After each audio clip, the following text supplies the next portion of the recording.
আজকে আমি বানাবো আমের আমশি। তো আমাদের এখানে ঝড় হয়েছিল, তখন আমরা আমগুলো কুড়িয়েছিলাম মা আর মেয়ে মিলে। তো আমগুলোর আমি খোসাগুলো ভালো করে ছাড়িয়ে নিয়ে এরকমভাবে ঝুরি ঝুরি করে কিন্তু কেটে নিয়েছি। আর আমগুলোকে ভালোভাবে ধুয়ে নেব টিউবওয়েলে।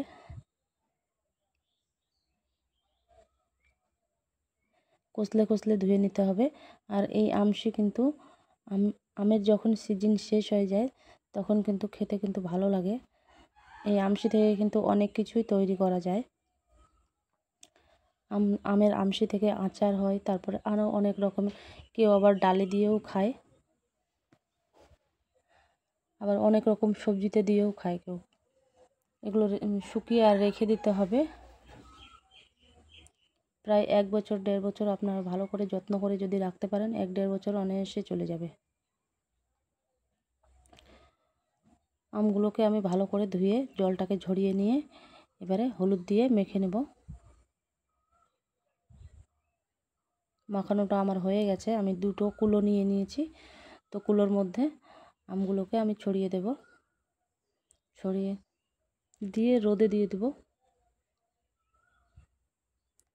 আর বাকিটা আরেকটা কুলোতে দিয়ে দিলাম। এবারে আমি রোদে দিয়েছি।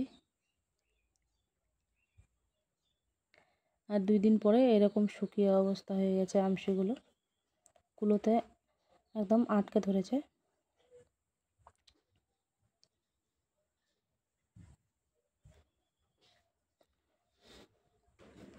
তো কুলো থেকে আমি ছাড়িয়ে নিয়ে উল্টে পাল্টে ভালোভাবে আবারও রোদে দিয়ে দেবো।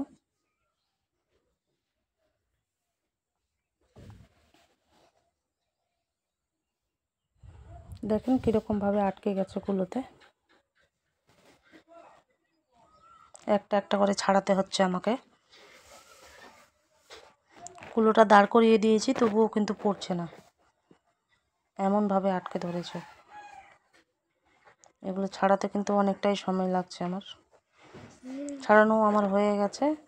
আর রোদে দিয়েও ভালোভাবে শুকিয়ে নিয়েছি। এবারে বয়মে করে আমি রেখে দেবো আমশিগুলোকে। আর যখন আমের সিজন শেষ হয়ে যাবে, যখন খাওয়ার ইচ্ছা হবে, তখন একটু করে বের করে খেতে হবে। আর কেউ আমশি দিয়ে তো আবার শরবত বানিয়েও খায়।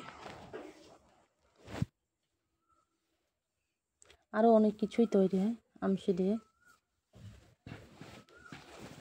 এরকমভাবে বয়মে আমি কিন্তু রেখে দেব।